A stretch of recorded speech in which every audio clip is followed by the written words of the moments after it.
So I am Sharon Stiles. I am a hypnotist based in Bristol, and I'd like to talk to you today about walking with awe. Now, I heard about it only quite recently, but it's actually something that I've been doing for about as long as I can remember. In case you are short on time, let me just cut to the chase. Walking with awe is simply appreciating what is around you while you walk. But I'm going to go into a little bit more detail. For many of us, walking is the most easily accessible form of exercise. The opportunity is available right outside your door, and you don't need any special equipment for it. Though, of course, comfortable footwear and warm waterproof clothing can make it more enjoyable on some occasions. We all know the physical benefits of walking. It lowers your blood sugar levels, it reduces blood pressure, increases cardiovascular health, and can also improve your digestion, immunity, and improve mobility in stiff joints. But there are also mental benefits when you look at what's around you, when you walk and pay attention to it. Now, nature on its own is very beneficial for your mental health. Just having a plant at home or in the office can increase well-being. Gardening is a fantastic tool for mental health, and walking in nature is great too. As a hypnotist, I know that relaxation tracks tend to draw on nature by asking you to imagine being in a beautiful and peaceful location. But awe is about more than nature.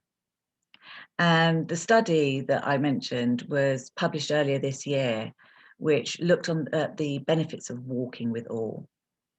And the designer of that study says, awe is a positive emotion triggered by awareness of something vastly larger than the self and not immediately understandable, such as nature, art, and music, or being caught up in a collective act, such as a ceremony, a concert, or political march. Experiencing awe can contribute to a host of benefits, including an expanded sense of time and enhanced feelings of generosity, of well-being, and humility.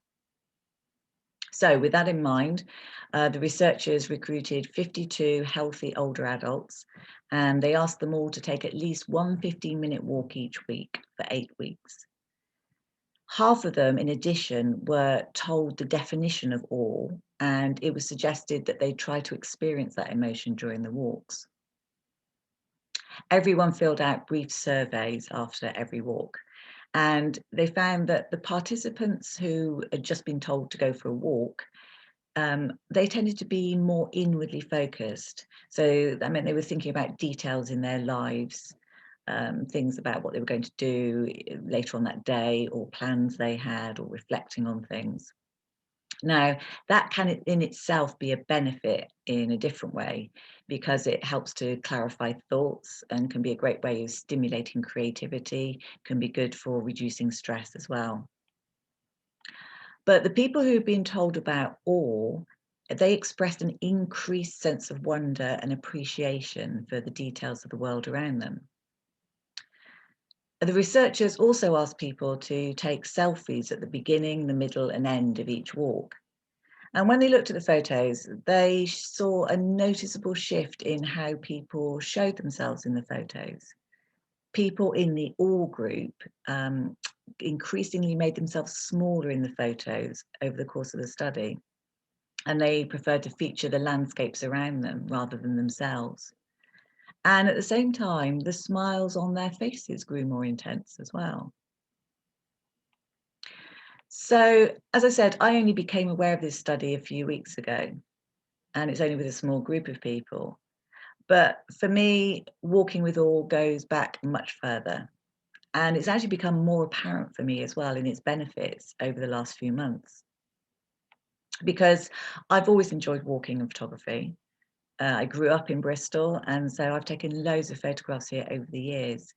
But once I had the ability to travel further, I had a bike, I had a car, I prefer to explore the countryside and take landscapes and wildflowers and trees. For me, that search for nature.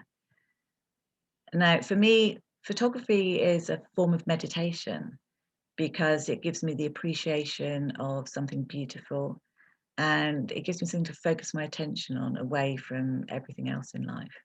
I appreciate form and colour and landscape, architecture, anything that to me just stands out and looks fantastic. Weekend walks were something that I looked forward to. And I remember being pretty sure on the last weekend before lockdown that this was going to be my last trip out for a while.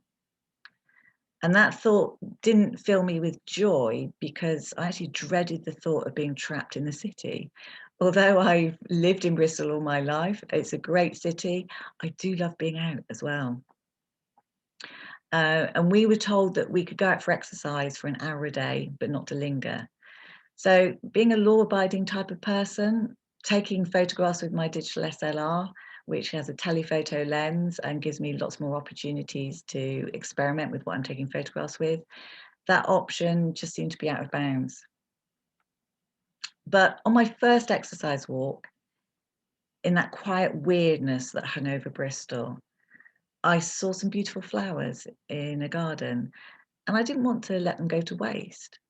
So I snapped them with my mobile phone and I posted them on Facebook as a reminder.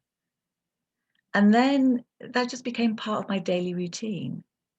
And every day I would take photos of spring coming to life all around me. It's my favourite time of year. I couldn't let it go to waste. And we are so lucky in Bristol. We have fantastic parks. I live fairly centrally, so I have access to lots of different ones. We also have some fantastic gardeners with beautiful front gardens, things I'd never really paid attention to before. I'm sure the back gardens are great as well, but I didn't have the chance to see those, so I really appreciated the front ones.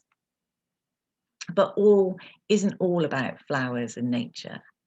So let me share with you some of the hundreds of photos that I've taken. I'm not going to make you sit through all of them. But I wanted to show you that, yes, plants do feature heavily, but there are other things which I found awe-inspiring too. And I hope they will also inspire you. So I am just going to share my screen. So bear with me a second while I do the technology bit. Here we go. So these are a selection from that very first week of lockdown.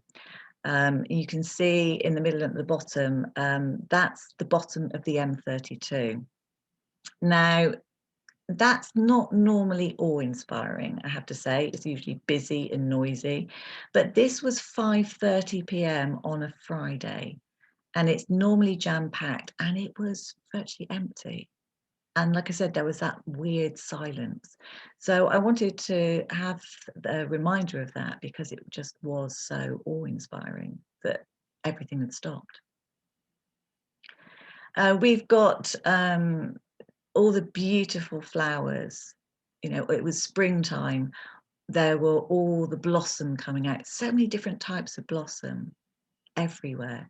And there was also the right down the bottom, just down here, is a little mannequin that was in a garden that just amused me as I walked past and saw it. Now, we have some fantastic architecture in Bristol, with details that often go unnoticed as well. So we've got the figure on a church down the bottom there. We've also got a fairly modern building, that's the Spectrum building, lit up at night. We've got lovely windows, we've got steps, and also the skylines as well. I mean, the sky is ever changing. You know, one day it's amazing clouds, like the blue clouds that you've got there at the sunset. Other days it's fantastic, just pure blue. You've got the puffy clouds, you've got the stormy clouds, sunsets, sunrises. Always so much to actually look at. And looking up at the sky as well, that can actually help to increase your mood. So lift your eyes, lift your mood. Looking up actually does benefit you as well. We have some amazing street art in Bristol. I'd never realised that there was quite so much of it. I guess because before, my walking was restricted to a fairly limited range because I tended to go in the same direction, and if I was going further afield I would get in the car. So I've explored all the streets around me, and there's a lot of streets, and I'm still finding new ones as well, even after so many months.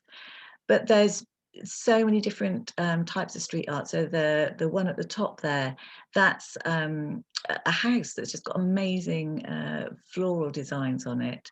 And then down the bottom, we've got one that was done in a local park. We've also, there's so many all over the place, and there's also, I think there's a street art walk actually in Bristol as well. Now, street art is great because it doesn't matter what the weather's like, it doesn't get blown around like tiny flowers, so it's always in focus. If it's pouring with rain as well, it's still there. And it usually stays around longer than just the season, like a lot of the plants do as well. Autumn is great as well because there's beautiful colours in the leaves. Winter is obviously trickier because the obvious beauty of the flowers and leaves have gone, but then you become aware of smaller details as well. And we also get amazing blue skies as well in the winter months. Let me just go down here. So this was taken only a few days ago, actually, that lovely blue sky, and also the one down the bottom here as well. And even though it's getting much sparser in terms of vegetation, you still got the lovely tree trunks, and we've got some sculpture in there as well, some more street art, and simple things like ivy. Ivy doesn't go away. There's evergreens in winter that you can also use to brighten up the life. And again, some more amazing architecture details as well. We've got again the lovely churches, little details of the brickwork. Brickwork's fantastic. And coming back up here as well, the lovely wooden doorways as well. So much to actually choose from. It does get more difficult. Spring and summer, easy times to photograph because they've got long days. It does get trickier when the evenings get longer, but in a city there's still lots of light around. So the ones on the middle here, those were all just taken fairly late at night actually, or fairly late into the evening, and there's still enough street lighting around to give the enough light. Of course, you can also use a flash as well. I've had varying success with that. Sometimes it's too much and it burns everything out. Because remember, all of these have been taken by my mobile phone, which isn't a top range mobile phone. And it's also been a real challenge for me as well, because it's made me think differently about photography, limiting what I can take as well. And so these are ones which have been taken over literally the last few weeks, in this last week actually. And you've got the little detail there of the watering can in the middle and somebody's gate, more street art, fungi, mushrooms, and still blooming roses as well. Sometimes the lack of trees actually also helps with getting architecture. So you don't very often see that church tower in the summer because all the leaves hide it. As the leaves disappear, then you get to see the building behind it. And there's also things which make me laugh as well. So it's a bit difficult to see the photo here, but the one in the middle at the top, that was a little water pipe that had some plaster over the top, stuck out, looked like a nose. Somebody had painted glasses on it. Just appealed to me. So that's just a quick selection of photos. So let me just scroll back down again. I have got loads more, but I don't want to bore you. So this year then has actually probably increased my percentage of time spent in awe, because rather than experiencing it all at the weekend, I've been experiencing some every single day. I've tried to get out for at least an hour a day. I'm averaging about 2.5 miles overall over the last sort of 6 months or so. Some days might be slightly shorter, shopping days shorter, not in all shops, but other days I've been going out for longer.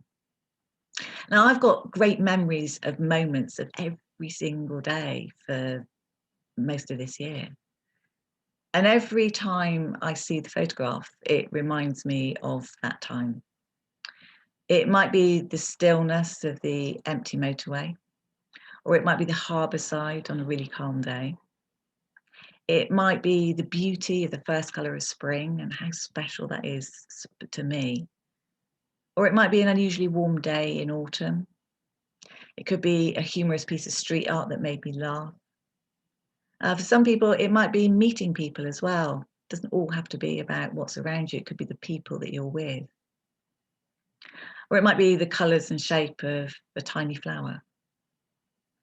So as I said, I've been posting my photographs on Facebook every day, and some of the people I'm friends with have told me that they really enjoy them. And so my pleasure is extending out to other people as well and bringing a smile to their face too. You don't have to take photographs. That's just simply what I do. You can just simply walk and look. But for me, taking the photographs gives an extra focus, and it also gives me the memories as well. You don't have to be quite as obsessive as me and do it every single day. The people in the study were only asked to walk for 15 minutes once a week, and they had benefits themselves. So I would recommend just at least one walk a week. So I'm going to send you an email after this with some ideas for awful walks. Some of them are specific to Bristol because obviously that's where I'm based. Healthier Bristol is based in Bristol.